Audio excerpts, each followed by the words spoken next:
Hi Bobby గారు. ఎలా ఉన్నారు? బాగున్నాయండి. మీరెలా ఉన్నారు? యాహ్! ఫైన్ అండి. సో, మేము 'జబర్దస్త్'లోనే కాకుండా అప్పుడప్పుడు ఏదో ఒక ఈవెంట్‌లో అయితే మేము చూస్తూ ఉంటాము. అండ్ మూవీస్‌లో గూడా చూస్తూ ఉంటాము. సో, యాస్ ఏ చిరంజీవి ఫ్యాన్‌గా రేపు ఆయన బర్త్‌డే ఈ మెగా మహోత్సవం ఎలా జరుపుకుంటున్నారు? ఏంటి? ఫస్ట్ ఆఫ్ ఆల్ చిరంజీవి గారి పుట్టినరోజు సందర్భంగా చిరంజీవి గారి అభిమాని అయినందుకు నేను గర్వపడుతున్నానండి. ప్రతి సంవత్సరం ఈ శిల్పకళా వేదికలో జరిగే సెలబ్రేషన్స్‌కి నేను ప్రతి సంవత్సరం అటెండ్ అవుతాను. ప్రతి ఏ ఇయర్ అయినా సరే ఒక కొత్త అనుభూతి ఉంటది. ఎందుకంటే చిరంజీవి గారంటే ఒక శిఖరం. ఆయన నుంచి ఎంతోమంది ఇన్‌స్పిరేషన్ అయ్యి ఇండస్ట్రీకి వచ్చినోళ్ళు గాని, బయట ఎన్నో సేవా కార్యక్రమాలు ఆయన ఒక పిలుపు ఇవ్వగానే ఎన్నో సేవా కార్యక్రమాలు చేస్తున్నారు. ఏమీ ఆశించకుండా ఒక అభిమానం మీద. అందుకు అలాంటి దాంట్లో నేను కూడా ఒక భాగంగా ఉన్నందుకు నేను చాలా హ్యాపీ ఫీల్ అవుతున్నాను. సో, అంటే ఎవ్రీ ఇయర్ మీరొస్తూ ఉంటారు గాబట్టి ఇక్కడికి, ఈ మహోత్సవంలో పాల్గొంటూ ఉంటారు గాబట్టి, సో, చాలామంది ఫ్యాన్స్ అయితే వచ్చి వెళ్తూ ఉంటారు. సో, మెగాస్టార్ గారి ఫ్యాన్స్‌లో మీరు బాగా అబ్జర్వ్ చేసిన క్వాలిటీ ఏంటి? అండ్ మీరు యాస్ ఎ మెగాస్టార్ ఫ్యాన్‌గా మెగాస్టార్ దగ్గర నుంచి ఏం నేర్చుకున్నారు? మెగాస్టార్ గారి నుంచి కష్టపడే తత్వం, కృషి, ఎలా ఎదగాలి, ఒక నేర్పుగా అనేది అన్నీ నేర్చుకున్న విషయం. అంటే చిన్నప్పటి నుంచి చూస్తూ పెరిగాం కాబట్టి, ఆయన ఎలాంటి హిట్ ఉన్నా ఒకలా ఉంటాడు, ఫ్లాప్ ఉన్నా ఒకలా ఉంటాడు. ఎవరికన్నా ఒక సినిమా ప్రమోషన్ ఏదో సాయం చేయాలన్నా ఆయనంతుగా ఆయనొచ్చి సహాయం చేస్తుంటారు. అదేవిధంగా ఫ్యాన్స్ అర్ధరాత్రి ఫోన్ చేసి ఇలా పలానా సహాయం ఉందండి, బ్లడ్ కావాలని ఏదైనా సహాయం ఉంటే టక్కన వచ్చేస్తారు. ఎందుకు వన్స్ చిరంజీవి గారి అభిమానిగా ఆయన పేరు మీద వచ్చేస్తారు. అంటే వేరే సినిమా హీరోల ఫ్యాన్స్ వాళ్ళ అభిమానుల ఏం చూడరు. కులం చూడరు, మతం చూడరు. ఆహ్, ఎవరికైనా సరే మీరెవరు ఏంటని అడగరు. వాళ్ళు చిరంజీవి గారి అభిమానులుగా మేము సాయం చేయాలి. ఆయన పిలిపిచ్చారని చెప్పేసి ముందుకెళ్తారు. అది నేను అబ్జర్వ్ చేస్తాను.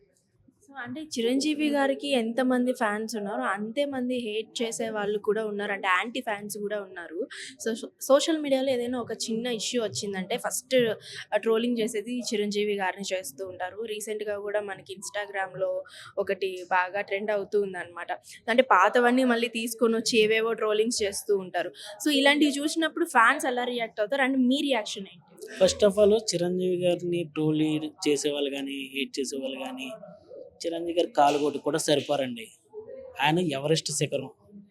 ఆయన గురించి తెలియకో మరి అసమర్థతనం వల్లో అలా బిహేవ్ చేస్తున్నారు గానీ, ఆయనకి ఏంటనేది వాళ్ళకి కూడా తెలుసు. కావాలని ఎందుకు చేస్తున్నారో, మరి ఎవరైనా డబ్బులిస్తే చేపిస్తున్నారో, చేయించుకుంటున్నారో, మరి సంస్కారం లేని మనుషులు అయిపోయి ఉండుంటారు కాబట్టి అలా చేస్తున్నారు గానీ, అసలు వాళ్ళని అసలు పట్టించుకోవాల్సిన అవసరం లేదండి. ఎవరైతే చిరంజీవి గారి పేరు మీద చిరంజీవి గారిని అభిమానిస్తూ, ఆయన పిలుపునిచ్చినన్ని సేవా కార్యక్రమాలు చేస్తున్నారు. ఇలాంటోళ్ళని మనం పట్టించుకోవాలి తప్ప హేట్ చేసేవోళ్ళని, అలాంటోళ్ళని ట్రోల్ చేసేవాళ్ళని పట్టించుకోవాల్సిన అవసరం లేదు.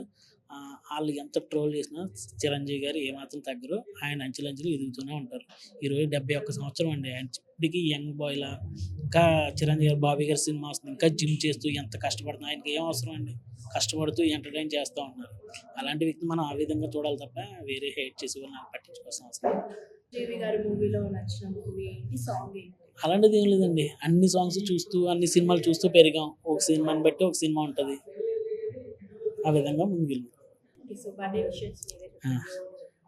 చెప్పండి. Wish you happy birthday to you megastar Padma Vibhushan doctor Konidela Chiranjeevi గారు. మీరు ఇలాంటి పుట్టినరోజులు మరెన్నో జరుపుకొని మమ్మల్ని అందరినీ ఎంటర్‌టైన్ చేస్తూ మీరు ఇలాగే ఎన్నో సేవా కార్యక్రమాలు చేసుకుంటూ ముందుకెళ్ళాలని మనస్ఫూర్తిగా మీ అభిమానుల తరపు నుంచి కోరుకుంటున్నాను sir. Thank you. Thank you so అలానే మచ్. ఒక డైలాగ్‌తో ఎండ్ చేసేయండి. చిరంజీవి గారి డైలాగ్. ఆ! చిరంజీవి గారిది 'ఇంద్ర' సినిమాలో డైలాగ్ ఉంటుంది. అది నా స్లాంగ్‌లో చెప్తాను. ఒరేయ్! ఏర శంకర్ రెడ్డి మొక్కకి ఏదైనా పీకేసావనుకో పీక్కోసేత్తాను పనికి మళ్ళాను.